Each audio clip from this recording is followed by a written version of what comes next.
Hello, hello, testing. Yep, I can hear you. How's it going?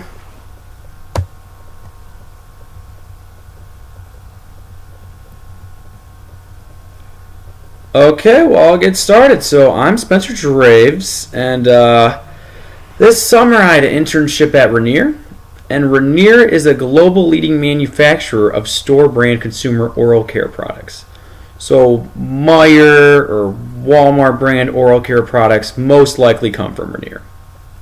And they have been expanding recently by purchasing multiple brands such as Plackers, Rembrandt, I don't know if you know them. And they're also located right here in Grand Rapids.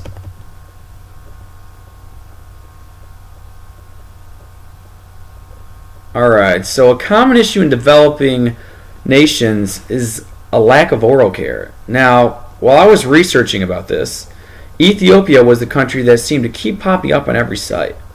Ranir, being a huge distributor of oral care products, well, they have the opportunity to help this struggling country with their oral care health by donating their products with instructions to the people living there.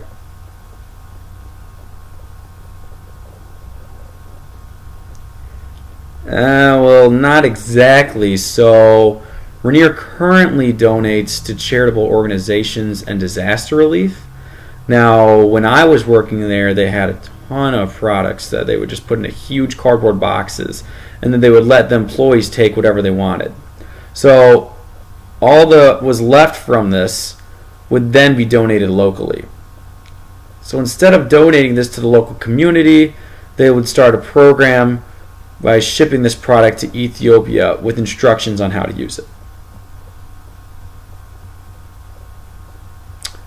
You know what? That's another just great question. It's almost like it's going to be scripted or something. But anyways, looking at Ranir's vision, it is to lead globally in oral care and be the partner of choice for customers and their brands.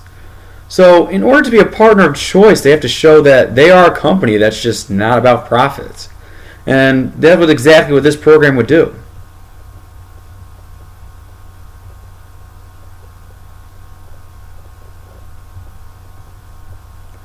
Okay, so Ranir's main source of income is the sales of store brand products. And as a show of hands, how many of you have heard of Ranir before I just explained everything about them?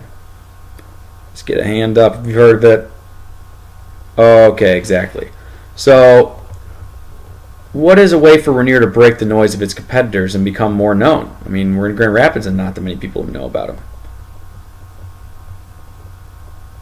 Alright, so the noise I'm talking about is trying to make the company stand out by breaking through all of the other companies doing very similar things. I mean, it's kind of like this. I'll give you an example. Alright, so this needle noise represents all the other companies that are doing the exact same thing, like donating to their local communities or trying to stay green and all the things that are expected of a business nowadays. So, how do we break through it and stick out from the crowd? We do something that no one else is doing, which this is exactly what that would be.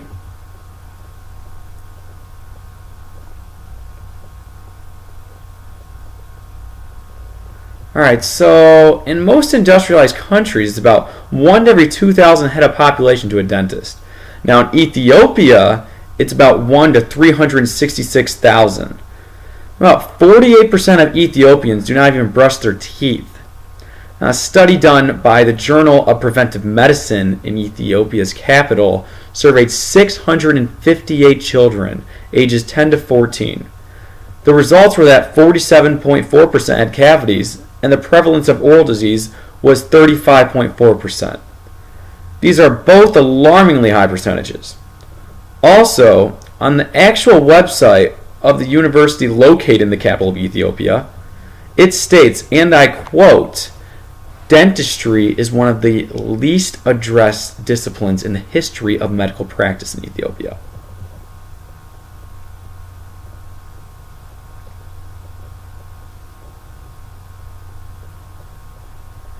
Alright, well, what if I told you that there's an oral disease that is prevalent in Ethiopia that has a mortality rate of 90%? Hancrum oris, also known as noma, is a deadly and disfiguring disease of poverty affecting mainly children. And the combination of high risk of oral disease and low access to care in Ethiopia results in many patients not getting adequate treatment in time. Now, if this already is disturbing enough, there's even more. I mean, there's the ones that survive, they might even actually have it worse off than the ones who die. Now, this disease completely ruins your face, it's extremely painful, and it's not only your looks, but it's also the functions of your face. Now, here's a picture of someone who has noma, and I'm just going to let you know it's fairly graphic. So, as you can tell, it really messes up your face. This person in the bottom literally lost an eye because of it. And the only way to fix it now is just plastic surgery, which many can't afford. So now they're just forced to cover up their faces at all times, or else they're going to be publicly shamed. Ranir donating supplies and education could help with one of the main problems, which is of getting this horrible disease, which is the fact that there's so much poor oral care.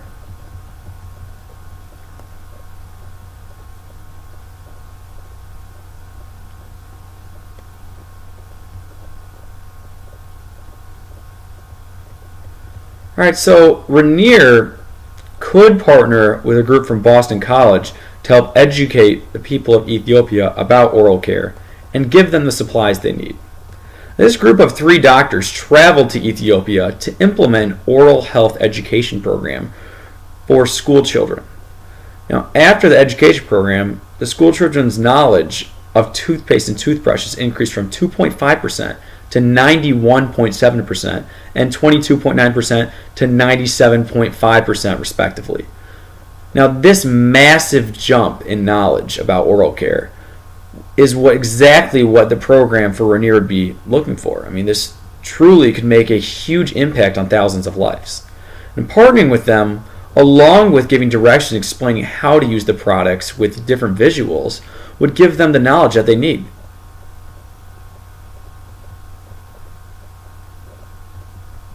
Alright, so currently Ranir does ship to South Africa, which leads them with some connections in Africa, but really it's not close to Ethiopia. I mean, they're on the other side of the continent. I mean, this would be a huge hump, just the biggest problem, I mean, for the entire program. But I believe that the benefits of helping thousands and all the positive publicity, positive marketing that can come from this, I mean, that should overcome the shipment cost of the products twice a year. And if I personally went on the website and saw that they had a program like this explaining how bad oral care is in Ethiopia, explaining Noma, how they could help it, and what they are doing to help, I mean, it would greatly influence my decision of buying from that company. And I think that if marketed correctly, this could even get to the level of like Tom's shoes. And we know Tom's that if you buy a pair of shoes, they donate one to Africa. The only difference with this would be that Ranir's donations would be something that Ethiopia actually needs. So while I was working there, they did this every 6 months. So only twice a year they'd have to ship the products for these donations. They would ship bulk. And the goal would be that later do a percentage of the company's sales and then donate that amount, and then keep whatever was donated before to the local communities in the local community. But for now, just to start it out, I feel like it'd be easier not to do that. That might cost more money, and just use the stuff that you're already donating, just change the area you're donating to.